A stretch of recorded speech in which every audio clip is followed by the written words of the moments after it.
the Sports Betting Network. The numbers told the story, they always do. It's one of those idiots who believe in analytics. This is a numbers game with Gil Alexander on VSiN. Good Monday morning to you. It is a numbers game at VSiN, the Sports Betting Network, VSiN.com, Game Plus, iHeartRadio, YouTube TV, and of course, Sirius XM channel 158. It's Gil Alexander. That right there is Kelly Bidlin, ladies and gentlemen, live from Circa Resort Casino, downtown Las Vegas. How you doing, man? Doing great. How about you? You know.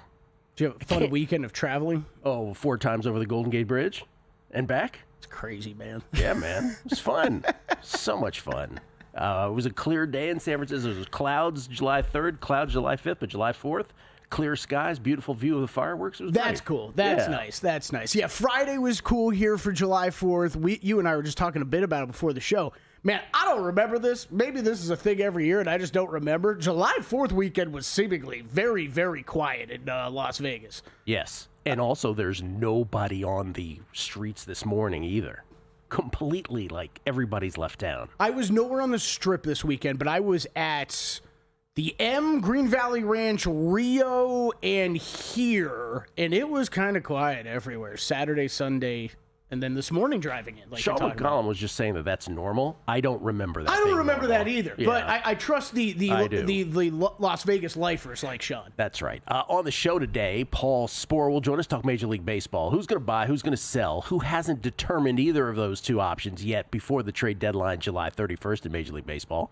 We continue our football previews with the NFC West today. Pretty fascinating division at the top and the bottom, if you can even determine what the top and the bottom is. Wes Reynolds joins us, as he always does, Mondays in the summertime.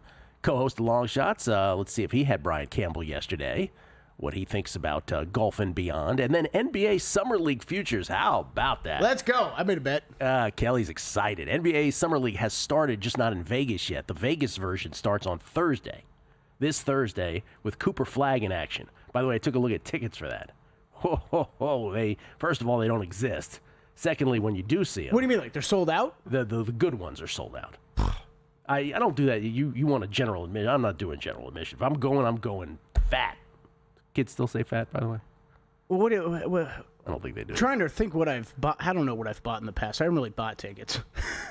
I'm going to have to this year, though. I got rejected for my press pass. Oh, you did? Yeah. Not big enough, huh? Not big time enough. You're no JVT. I'm trying to be his intern. See, I think he's working on some stuff. So we'll look at that. I'm curious to see where Kelly landed on that.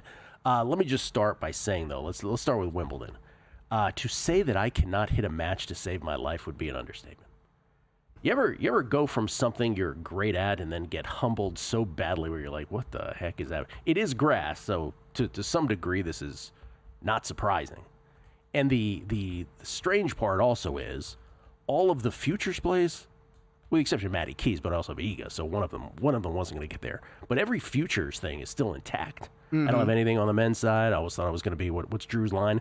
It starts July 13th between Sinner and Alcaraz.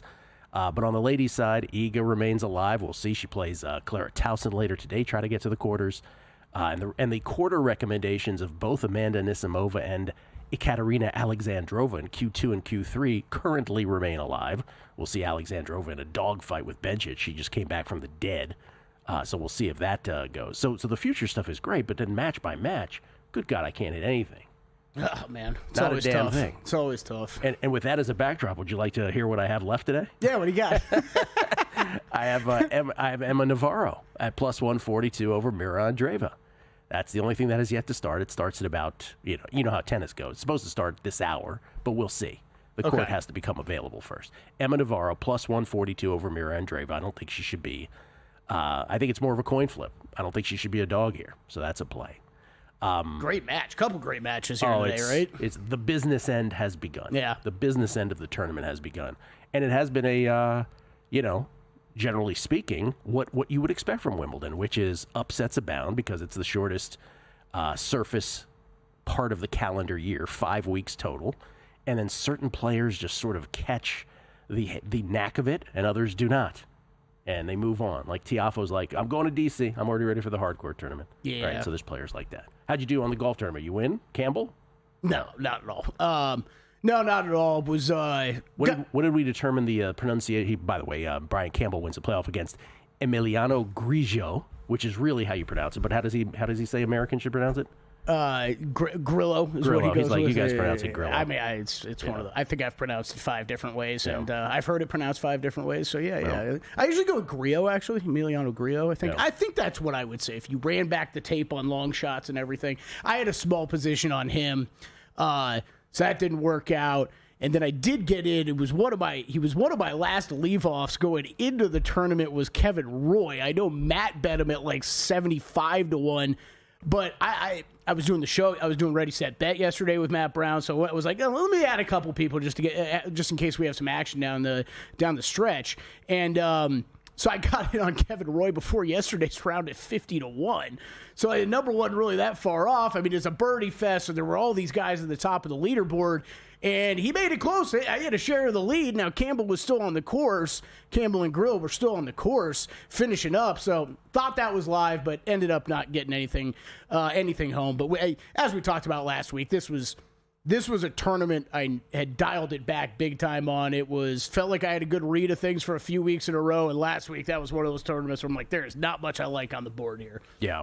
It's sort of the dog days of golf also before the Open Championship. And this week is a Scottish Open's always good this Live week. /PGA thing. Yeah, this is when they do it's half DP World Tour, half PGA Tour, all those guys coming together for the Scottish Open, and then we get over to the Open Championship. But this is always good golf this week. But by the way, update, Belinda Bencic beats Alexandra. So Bencic, this is the tournament that she decided to wake up. She goes to the quarters. And Djokovic in a dogfight with Alexander de Minaur, down a set.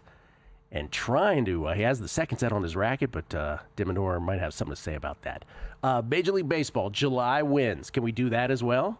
Let's do it. So I have the Seattle Mariners, 20-1 pre-flop. Most wins in the month of July in Major League Baseball. The Mariners are 4-2. I had the Mariners projected at this point to be 5-1 as the path to get there. So they're a game behind where I thought they ought to be. But here are the updated standings. The Toronto Blue Jays, Kelly, are never losing another baseball game. 6-0. It's wild. Is it Rich PSM on Twitter that keeps texting me? He keeps tweeting every time he's got the Blue Jays. He's like, look at them, doing it again. 6-0 are the Blue Jays. 3-0 in one-run games. And they've got 20 games. Like the Mariners, they have the most games remaining. The Astros and Cubs right on their heels. The Astros and Cubs both 5-1 with the nice run differentials, the best run differentials in the month of July. So the Astros picking up right where they left off after their June championship. Remember the champagne celebration after that. Oh, yeah. Yeah. So still cleaning the goggles. Still cleaning the goggles, looking to do that. And then it's the 4-win teams led by the Red Sox at 4-1, and there are Mariners at 4-2 in that scrum. Now the Mariners take on the Yankees starting tomorrow in a 3-game set, and that becomes a real fulcrum series because the Yankees, despite their win yesterday, they're only the Guardians are worse in the month of July thus far than the Yankees. I got in on them right at the right time. Got in on who? Yankees. You bet the Yankees for July? No. Remember to win the division last week at -220, like 6 days ago. That was a Borchard and me recommendation. Yes. Blue Jays now with some cushion in that division. I think it's a 3-game lead in that division. But much baseball to be played, obviously.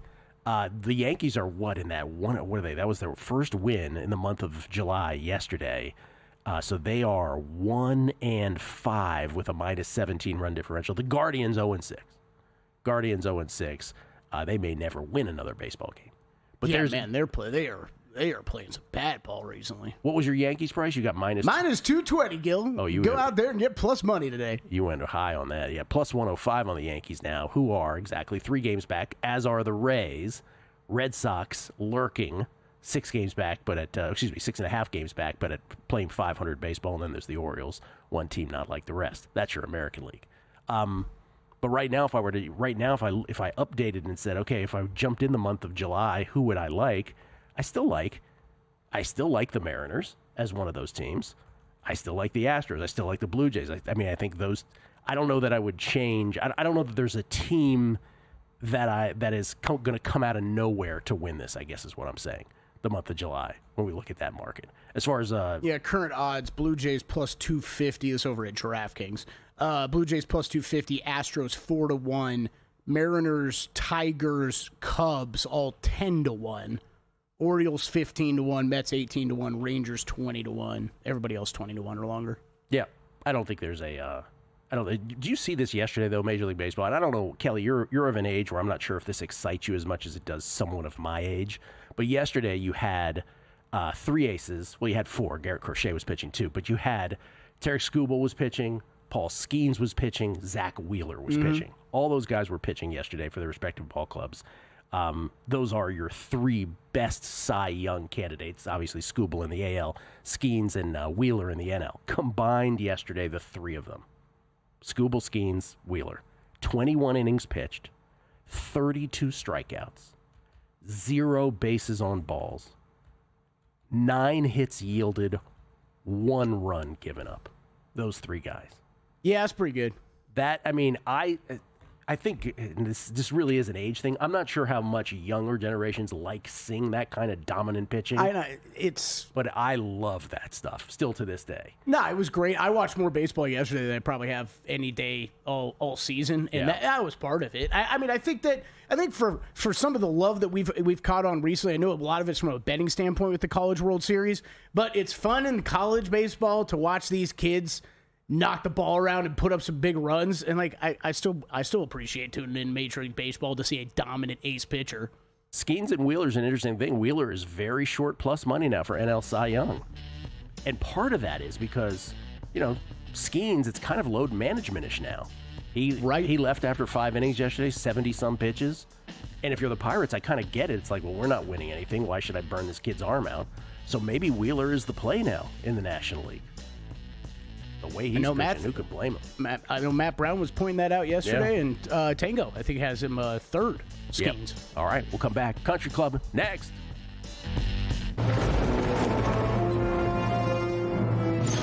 Oh, look! Wow! Look at that! Derek, what's the guarantee? Derek? Mike, time to make history. Players in Circa Million make 5 picks against the spread each week with quarterly and full season payouts. Circa Survivor entries choose one team each week with no point spread. The last one standing wins it all. We have $21 million on the line. Are you in? Visit circasports.com for details. So, Paulie, have you had a chance to read the VSiN Daily yet? Yeah. Came in at 3 a.m. What's Bill doing up that late? Well, rumor has it, it starts off with a 12-hour meditation session. Then he just pours himself over film and live TV, really focusing and taking it all in. Bill's in with the biggest insiders, talking trade secrets, strategies, the whole 9, absorbing the info. And then and only then can the writing process begin.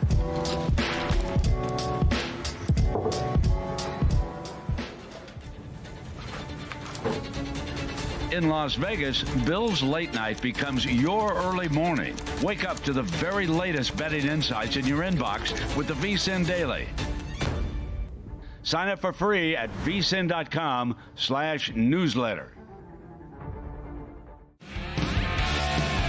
Coming up on the next edition of Follow the Money, hope you had a good 4th of July weekend. Mickey Sudo on the show. She takes it down again, winning the women's Nathan hot dog eating contest. What's next for her, and how does she feel? Also, Anthony Curtis in studio, Man About Town, Las Vegas advisor, Banana Smoothie Gate. Follow the Money, weekdays 4 to 7 on VSiN, the Sports Betting Network. Now Sirius XM Channel 158. Get the VSiN Watch app.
A numbers game on VSiN, the sports betting network. If you're serious about winning this football season, the VSiN NFL Betting Guide is your first real edge, and it's available now. It's packed with in-depth previews of all 32 teams, season win total breakdowns, best bets from trusted VSiN experts, player props and betting projections, everything you need to bet smarter all season long. Lock in our football special for just $175. Get full VSiN Pro access through the Super Bowl, including every betting guide, daily best bet emails, 24/7 video, and all the data and tools on VSiN.com. This early bird pricing expires July 31st, so don't wait. Sign up today. Get your copy of the NFL Season Betting Guide. It is spectacular. VSiN.com/subscribe. That's VSIN.com/subscribe. What was Will's endorsement last week? He goes, anybody who gets this, no one will feel shortchanged by this. Not at all. No one at all. Every year. Every single year. We get tweets at Beating the Book. Curious what Kelly's reaction will be to this. It's from Fake Follower. Ready for this? Fake Follower says, placed a two-leg parlay, F1 and golf, for Sunday. He had Nico Hulkenberg, F1, top 6, he says, at 9-1. Then he had Davis Thompson, golf, plus 320, paid 42-1. F1, no problem. He looks up at golf. Thompson's leading Sunday morning. What could possibly go wrong? Tied for 18th. I won't be at the country club this week. Thank you very much. Kelly Bidlin's reaction to this is what? I was getting more outraged over the break, though. I thought it was more legs than that. Oh, no, just 2. But, 9-1 wasn't good enough for you? 9-1, one bet, plus 320 or whatever it was, another bet, it's not good enough? The parlays are just... It's a pet peeve of yours, people sending in their parlays. Well, it's not that. It's tweets. It's whoever you run into at the sports book. It's talking to your friends. It's everybody. It's everywhere, and it's everybody. But it's become, for me, Gil... Rob Moreno's made T-shirts. It's become for me just like the old saying: if nobody cares about hearing about your fantasy team, I don't care hearing about your parlays that just missed. Your 5-leggers where one leg just missed. I don't care. There is no part of me that cares. Bet them separately, bet them straight, and you're not complaining today. I totally hear you. 2-leggers, I forgive a little bit more. Fake follower. I'm sorry you missed yours, Kelly. I wasn't talking about you specifically. Yeah, no, I wasn't. I was more outraged during the break when I thought it was like a 4 or 5-legger with a 9-1 in there. It reminds me of the old Chrissy Andrews story, my mishpucha, one of the story times. These are always the best. Where some guy, I don't know if it was South Point or Calneva, but some guy in the sports book just lost a horrible bad beat, and he's going crazy, holding his paper, saying, it just cost me an 8-leg parlay. Oh, my God. And they go and they look at it and say, oh, my God, how close were you? How many legs did you hit? Was that the last one? He goes, it was the first one, but still. Cost him an 8-leg parlay. And those are the best. Those are by far the best. Oh, man. So bad. This is not on a parlay storyline, but a Jeff parlay story for you. I like a Jeff parlay story. This is one of my favorite Parles betting stories. And Jeff, I love you, man. I love you if you're listening. This is not mean to trash you at all, but he's showing me these tickets. Remember, he runs in one day all excited. He's like, "You got to look at these. I got to look at these tickets. I got to look at these tickets." And I'm like, all right, I got a few minutes. What do you got? And he's got 8 tickets or something. And I'm looking through them, and I'm like, oh wait, these are old, or these are old. Okay, wait, that didn't cash. Wait, Jeff, I don't get none of these cashed. What are you showing me? He's like, but the CLV on them is crazy. Welcome. I'm like, another one, though. Welcome to the CLV store.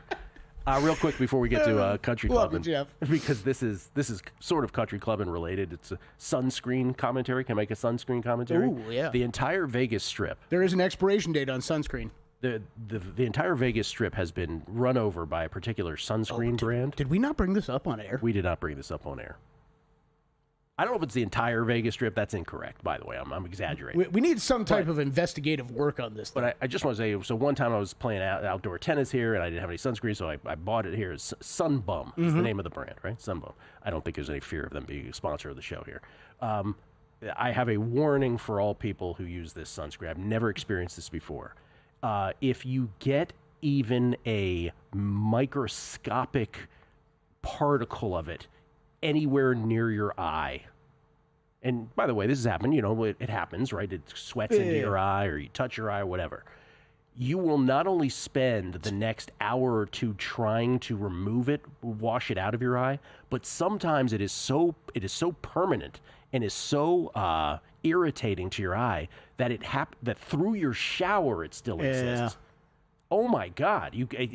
I I can't do it. I've had that like once where you like wake up the next day and you're like, oh my God, how is my eye still burning from this? But we got to find. So yeah, we got to find the children's formula for Gil Alexander for that one. Sunbum, if you could send that in, we've got to find that for Gil. But no, that's not where I thought you were going with this. They've taken over the strip. Yes. Like you go to any of the gift shops or whatever in Sunscreen, and they are prominently displayed everywhere. I wouldn't have brought it up if that wasn't the case. It's bizarre. Yeah. So I'm just saying that if you come to Las Vegas, that'll be the sunscreen that's most, prominent in front of you to purchase. Just know that you could spend hours cleaning out your eyes. I just don't know. I don't know that it's a brand that I ever heard of before 2 years ago or something. And what happened to like the copper tones and stuff of the world? Are they just they just got bounced to the back? You know what? Copper tone, by the way. You know what? They got rid of certain numbers, certain SPF numbers. Oh, really? Business decisions, lows. Low. Okay. And the average person that comes to Vegas isn't trying to be all protective of their skin. They're just trying to get savagery. Yeah, well, be careful with that. The sun is powerful here. Fake follower response to you says, Kelly, such anger. I think Fez and her crack said parlay is okay for small amounts for fun. That's what this was. But it still would have paid $210. I will not anger you anymore with my parlay. Thanks. Now he's mad at you. Sorry, fake follower. He wasn't mad at you. Mike Montesano chiming in on the Skeens thing. It's definitely load management for Skeens. You're right. He says he pitched 160 innings last year between the minors and majors. He's at 19 games started this year and 116 innings pitched. If he makes 32 starts, they'll want to get him to 185 to 190 this year, innings pitched.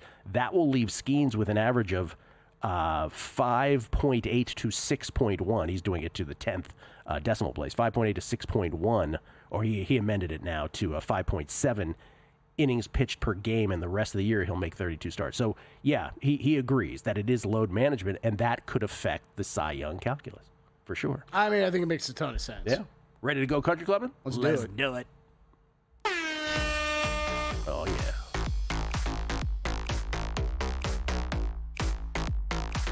Ben Wilson's family enjoy themselves. I feel bad. I don't mean to be a party pooper. You guys, bet whatever you want to bet. Super Jerk's on your side. Super Jerk just goes, that's the best line of the show in a long, long time. I don't care about your stupid parlay. It's just every story. Like, I'd rather you come to me and be like, yo, I laid minus 372 and got this home yesterday. I'd be like, nice. There we go. Super Jerk, long, long time. You didn't like me talking about driving over the Golden Gate Bridge 4 times? You didn't like that?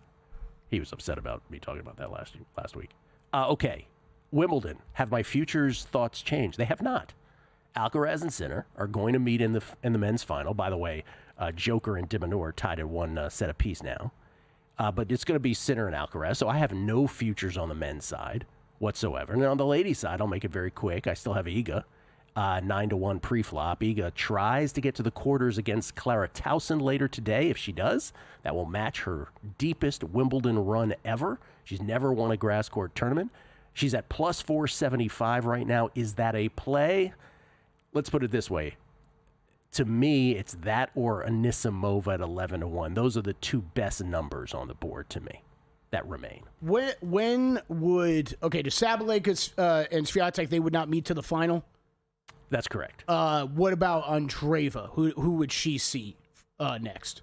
Andreeva's playing Navarro today. I have Navarro. Yeah, but would it be Iga or Sabalenka that she runs into let's see. in the semis? I'm always getting confused by this stuff. Sorry. That's all right. At you. The other thought I had real quick on the men's side, this is if you were interested in Djokovic. Andreeva's on Iga's side of the house. On Iga's side? Okay. Yeah. Okay, that's interesting. On the men's side, with Djokovic going right now, like DraftKings and a lot of these books leave these futures up. He's a bit longer than what even we just had on the graphic that I typed up this morning. He's plus 550 because he's in a bit of a dogfight, right? We have one set apiece right now. Just something to keep your eye on if you believe in Djokovic. Maybe he falls back, loses another set here. You can get a longer number on him if you were interested in him before. If you're a Joker guy. Yes, if you're a Joker guy. Golf, sir? You got anything there? I did make 2 open bets this weekend. Oh, look at you. Yeah. Finally getting off the bench. You were the guy who said you weren't going to do it till the week of. I didn't think so. And then ended up finding some numbers that were a bit long, I thought, on 2 guys. Xander Schauffele. Schauffele, I thought I was going to have some interest in. He's the one guy that I think right now is kind of mispriced. 25-1 over at DraftKings. He's 19-1 here at Circa. That feels more right to me. That pricing around 19, I expect him to close kind of around that 20-1, sub 20-1, slightly in that area. So I was able to pick off a 30-1 on him yesterday. You are right. I said I wasn't really going to bet it heavily till week of. So these are kind of smaller bets. I'm just picking off some numbers right now. Xander's a 30-1. I found a 30-1 out there. I think 25-1 is good to get in on though. And then Collin Morikawa, 33-1 up at Caesars yesterday. Took a bit of that. I'm not the, you know me, I bet a ton of Morikawa the past couple years. This year I have stayed away. I'm not sure if this is exactly when he rounds into form, but in the 30s, that was a long number on Morikawa. And Xander and Morikawa. Xander and Morikawa. Okay. Probably a John Rahm bet to come next week. All right. Still one more golf major, the Open Championship. Kelly's on it. We'll come back, Paul Sporer, on Major League Baseball. Trade deadline stuff next.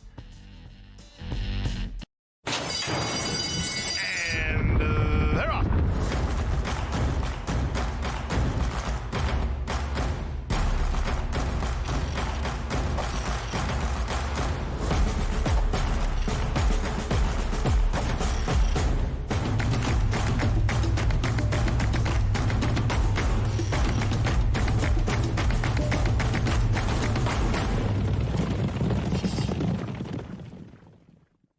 Gear up for football season the sharp way with a VSiN Pro subscription.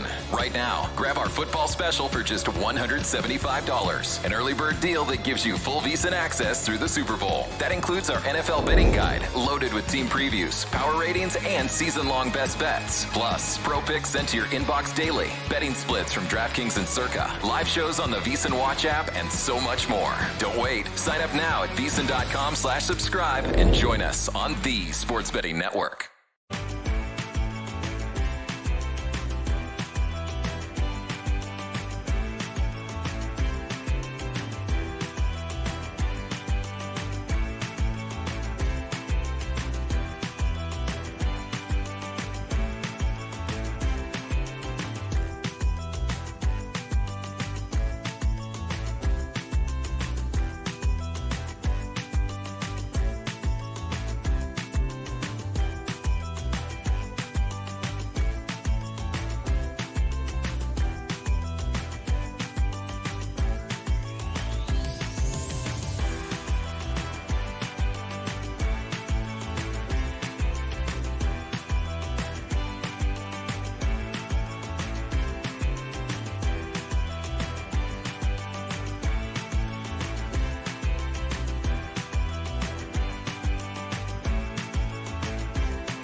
This is VSiN, the Sports Betting Network.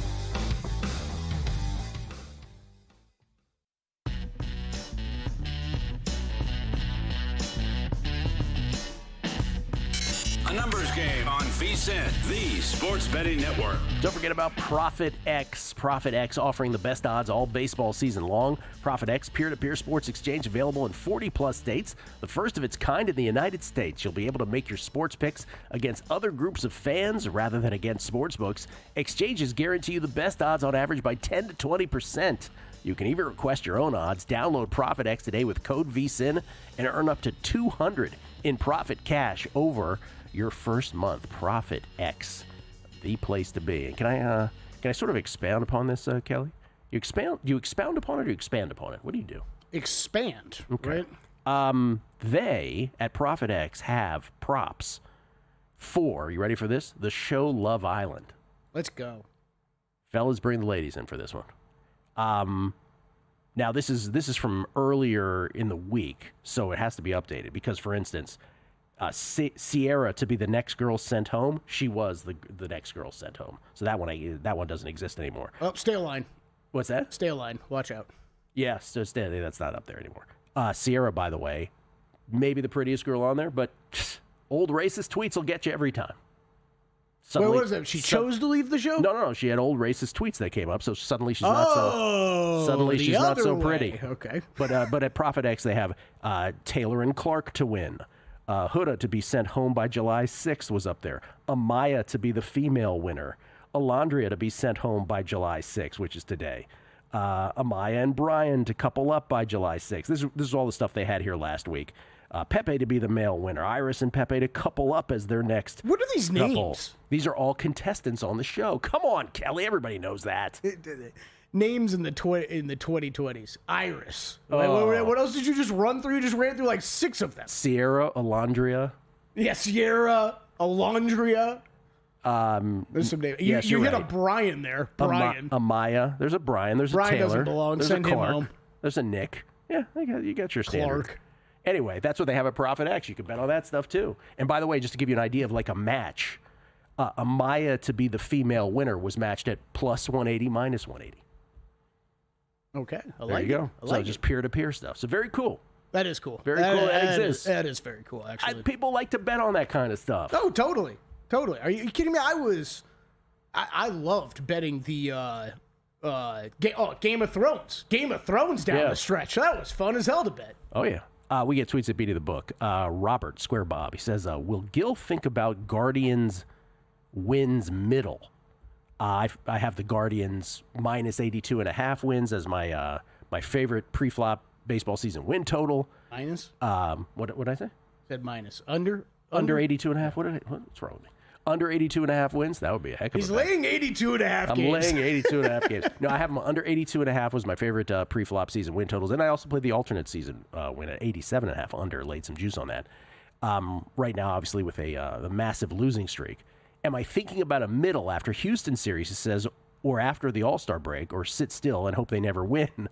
By the way, betting men's tennis feels like betting men's golf, Scotty, meaning Carlos and Skinner versus Scotty Scheffler, and betting women's feels like betting the market without Scotty. Oh, that's interesting.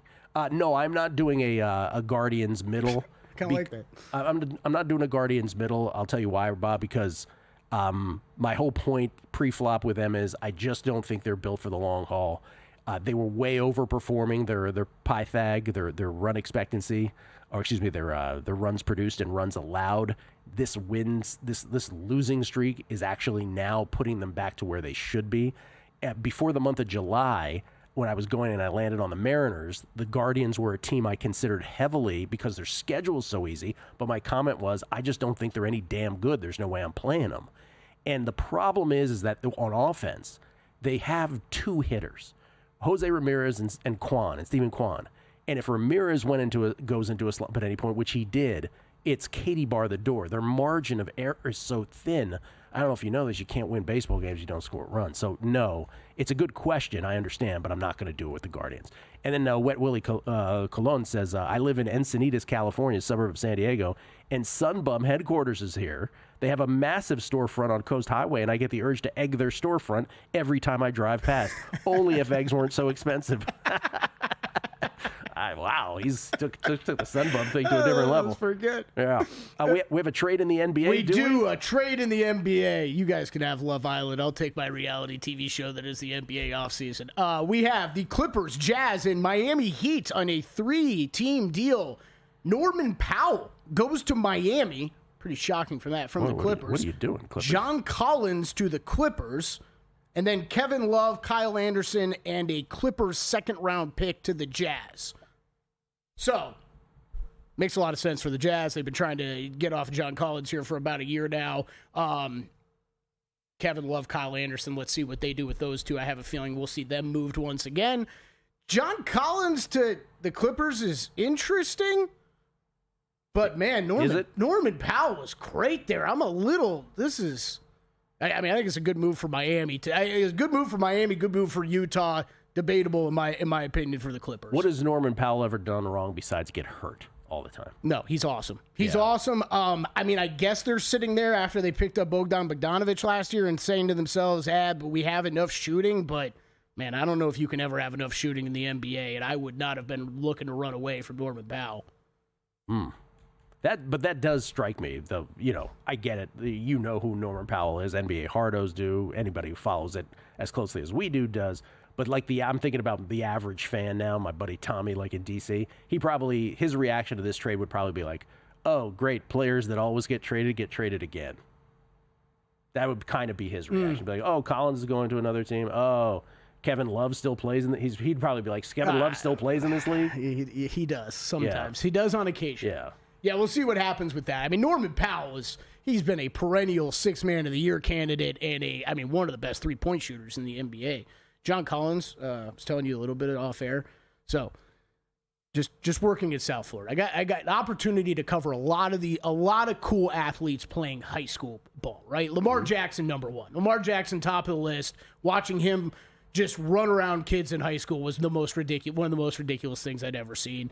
Him and Derrick Henry running over 10 people in his way was the most absurd thing I'd ever seen in person. Skill level, I'm going to go with Trey Turner.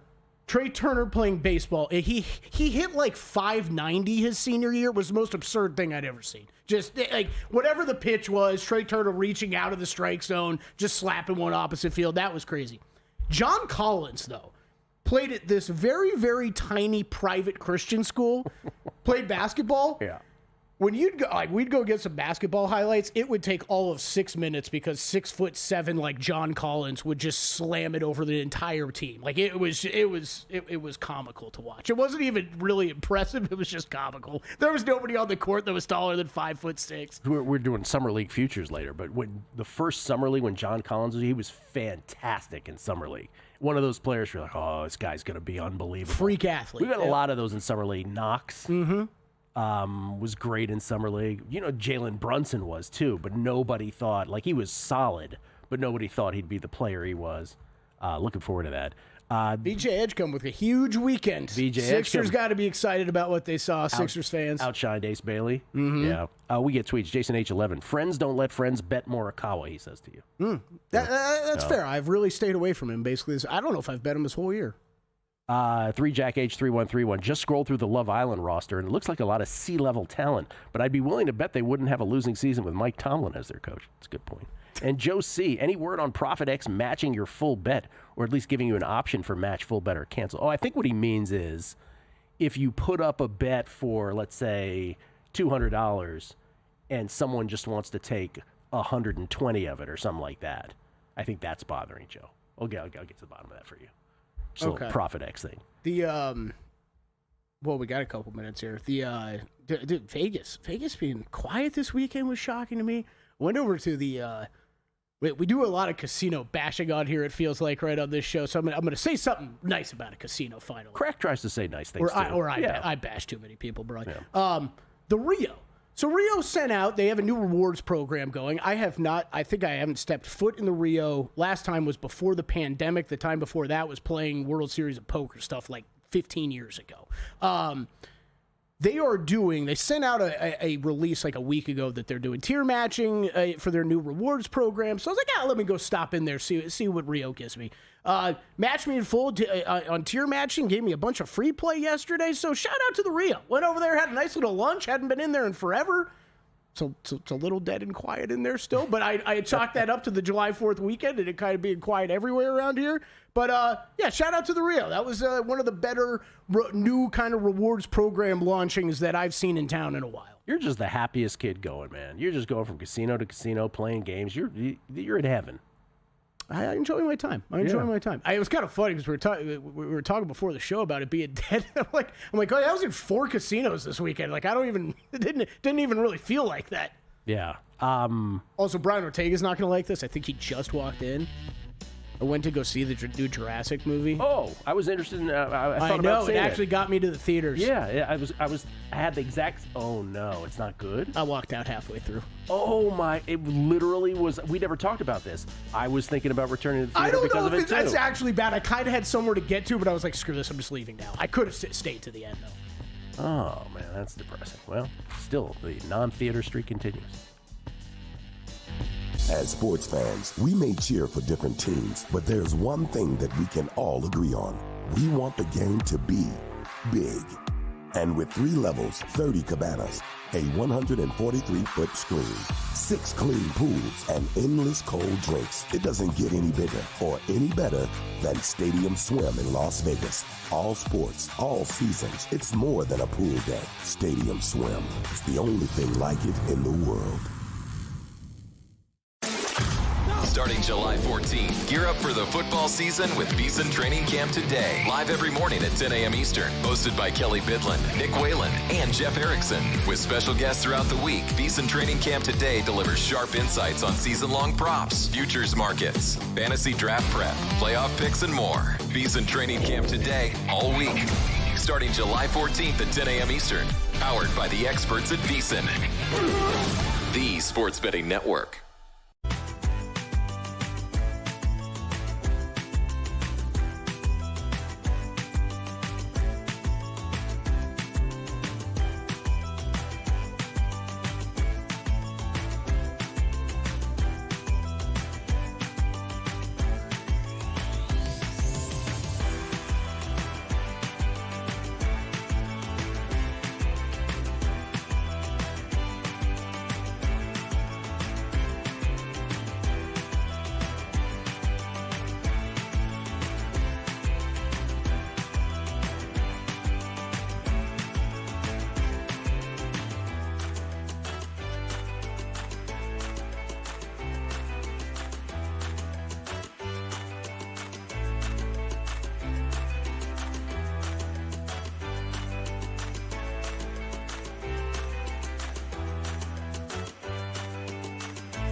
The Numbers Game on VSiN, the Sports Betting Network. Betting on sports? Why not try the races? First Bet lets you wager on hundreds of horse races every day from top tracks across the U.S. and around the world. Sign up at firstbet.com. That's the number one, stbet.com. Use promo code VSiN200 to claim a 20% rebate for your first 60 days up to $200. Head to firstbet.com today. Ladies and gentlemen, courtesy of the Progressive Guest Line, we welcome him in from Austin, Texas. You follow him on Twitter at Sporer, works for Fangraphs, every true baseball handicapping hardo's Bible online. And of course, the name of the podcast is Sleeper and the Bust. It's the great Paul Sporer, everybody. How you doing, Paul? I'm doing pretty well, Gil. 1 week before the All-Star break, even as baseball obsessed as I am, I don't mind a little breather next week. Little breather. I wasn't going to ask you about this, but I guess I'll bring it up because I want to ask you about the deadline, the trade deadline. But home run derby. So Pete Alonso said, yeah, I'm not going to do it this year. I'm going to take the year off. Give someone else a chance. Yeah, give someone else a chance. He wants to enjoy a few days, even though he's playing in the All-Star game. He wanted to enjoy his break a little. Shohei not participating in the home run derby. Kyle Schwarber not participating in the home run derby. Aaron Judge not participating in the home run derby. So you have this, it's Cal Raleigh, yes, Ronald Acuna Jr., yes, and James Wood, yes, so far. I'm not sure if anybody else is committed. Is the home run derby just taking a sort of year off kind of thing? Is it still as exciting to people, you think? I mean, I guess it kind of depends how it fills out. You got Cal Raleigh, you got Acuna. The guys that you mentioned are still some of the most fun players. James Wood, first off, his opposite field power is going to be on display for folks. The power that he has to the middle and opposite fields is unbelievable. That is usually a true strength of like how legit your power is how good you are to the opposite field. And I think the first, 20-something homers of James Wood's career were to the opposite field. I think he has like very few pole field homers, even still. So that's going to be fun. Look, it's more of a changing of the guard than it is, hey, the home run derby's washed, don't enjoy it. I'm eager to see what these guys that are already announced could do.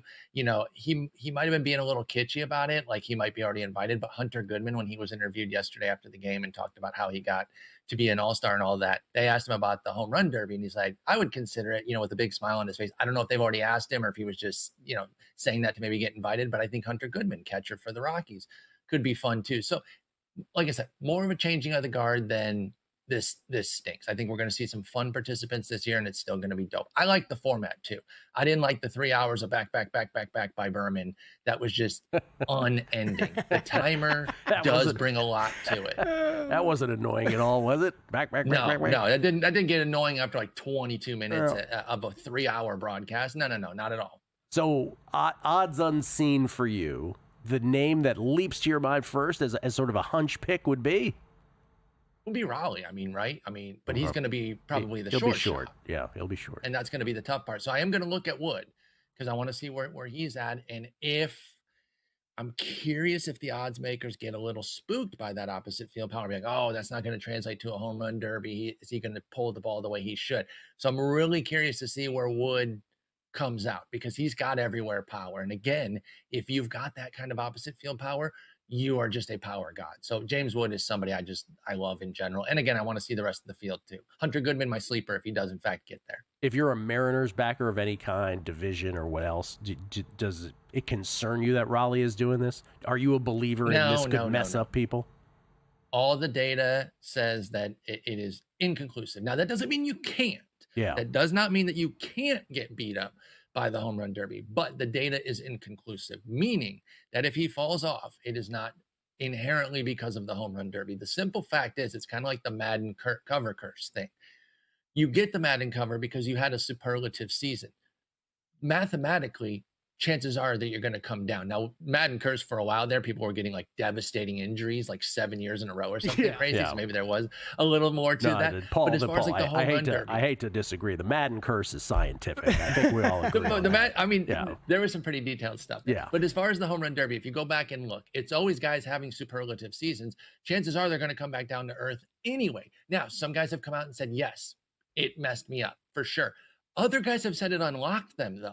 So how are you going to ignore those cases and only go, it's that classic using the samples that you want. People will bring up the 3-4 guys that were publicly saying that it screwed them up and say, home run derby screws you up. And then forget the 3-4 guys that said, actually, it unlocked me to have a huge second half. Didn't Juan Soto unlock from it? Yeah, a couple years ago, yeah. if I recall correctly. Mm-hmm. So, yeah, I don't worry about it.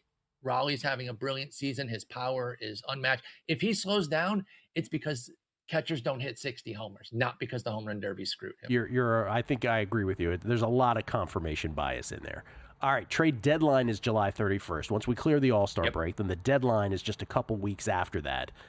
Give me the clubs right now that you're looking at that you're like, we still don't know if they're buyers or sellers, because there's a lot of folks who are considering futures, have futures, bets on teams who are just like, well, are they going to be a buyer or seller? And there's still a handful. Like Roxy Roxborough used to say this. Not only does it come down to the last week with some of these teams, it comes down to the last series for some of these teams. Absolutely. Who we got in that category? And it has to, because of the wild cards, right? Look at a team like Toronto right now, what they've done to themselves in 2 weeks' time. They are now first in the division. And there's so many teams like this that with a good week can really click in. I'm still reluctant to quit this Texas ball club. I know they're 2 under. They've had some issues. They've had some health issues. They still have a core of talent that impresses me. Marcus Semien got back on track. We were ready to leave him for dead. And I say we as like a baseball community, not necessarily anybody on this call, but he was left for dead. He's back on track. Evan Carter is healthy and looking good again. Like, you look at that lineup, really 1 to 8, Josh Smith, Seager, Semien, Adolis, Carter, Langford, Heim, Berger. That's pretty good. Kyle Higashioka being the 9th guy there. He's a solid catcher, but not a stud. They need to stay healthy pitching wise, but I think adding a couple arms for Texas could be really interesting. They're a team I refuse to quit. St. Louis, I stayed with them too long last year. They're better this year. 48 and 43. They're right there in the mix. I think they're a team. Cincinnati, I liked them all year, even when they got out of the gates sputtering, and now here they are 2.5 back. I think they're very much in the mix. And even though they've been dealt devastating blow after devastating blow, I'm not going to say Atlanta. I'm going to say the other good team that's been dealt devastating blow after devastating blow, the Arizona Diamondbacks. They're at a pivot point too. Are they going to be dangling Suarez out there and get a big haul to regroup for next year? Or are they going to make a little run here, add a few pieces and supplement? Again, I know they've lost some big guys, but I still like a lot of what Arizona can do. The key for them will be Zach Gallen. His last start was excellent. If he's good this week, I think they're going to start to get a little bit of confidence. They got Corbin Carroll back. I can't quit the Diamondbacks either. So Diamondbacks, Cardinals, and who did I say the first team? The Rangers. Yes, the Rangers. Can we pronounce one team dead? I want to get your commitment on something. The Braves, just not good at baseball, right? They're dead. Can we stop the Braves? Can do this talk? They're cooked, yes. And I made a point to delineate them between Arizona and Atlanta because they've just been dealt too many blows. Okay. I was sticking with them because the talent was there, and now you're just hemorrhaging studs. You can't lose Sale and Schwelly and come back. I'm sorry. They were already hobbled. If those were the first 2 injuries, maybe, but those were injuries 7 and 8 and 9 and 10, whatever it is, they're cooked. Yep. I just wanted you to pronounce them dead. I just wanted to hear it. I'd be floored if they came back. I'd be floored. All right, give us some Monday DFS thoughts, if you would, please. All right, well, things are changing because Hunter Brown's no longer starting. Nick Pavetta's no longer starting. It's going to be Darvish and Colton Gordon. So there were some aces out there. You can still get Sanchez, DeGrom, Yamamoto if you're interested. Yusei Kikuchi, sneaky. I know I just talked up Texas, and now I'm going to talk about the pitcher going against them. But Kikuchi's been dialed in. Gallen, I mentioned him earlier. He's going today. I'm eager to see what he can do. Pick on Sean Burke of the White Sox with those Toronto Blue Jays, and Houston Astros against Tanner Bybee. I like Bybee a decent bit, but I think the Astros are just dialed in right now. Okay. And then where do you stand on the AL East with the Blue Jays now, as you alluded to, with a 3-game lead over the Yankees? If you had to bet this division, which way would you go? Would you still bet Yankees? I think I would, and maybe I'm being unfair to the Jays, and I will acknowledge that. They've been hot. They've been awesome. They had to rally to get here. Is this like all of their gas tank, though, or can they sustain? I think I would still go Yankees because they're going to be probably the better number, but the Jays are not completely paper tigers. Okay, I made the point earlier. Skeens looks like he's on a load management plan now for the Pirates. Right. And who could blame the Buccos? You're not going anywhere. Why burn the kid's arm out? Does this mean Zach Wheeler ought to be the favorite for NL Cy Young, in your opinion? Could you not make the case that he should have been, even with Skeens getting you could have. full go? Yeah. I think so. And nothing against Skeens. Skeens is a god. I love him. But Wheeler, I think it might finally be his time. He's been the bridesmaid a bunch here. He's been the best pitcher in baseball, arguably the last, 5 years combined, but always just kind of that second, third place. I think it might be his time here. And those extra innings in the second half, if he stays healthy and keeps doing what he does, should pull him ahead of Skeens. I like Wheeler to be the favorite. Yeah. Remember when Matt Harvey was the ace of the Mets and Wheeler was like the third or fourth starter at that point? And he was just kind of this, and then there's Wheeler at the end, and he ends up having the best career. You never know. You never know. Paul, appreciate it, man. Thank you so much for the time. Thanks, gentlemen. Take care. You too. Wes Reynolds on the other side. It's a numbers game at VSiN, the Sports Betting Network. Introducing the $500 trifecta. Use your GBank Visa signature credit card within 3 months of account opening and deposit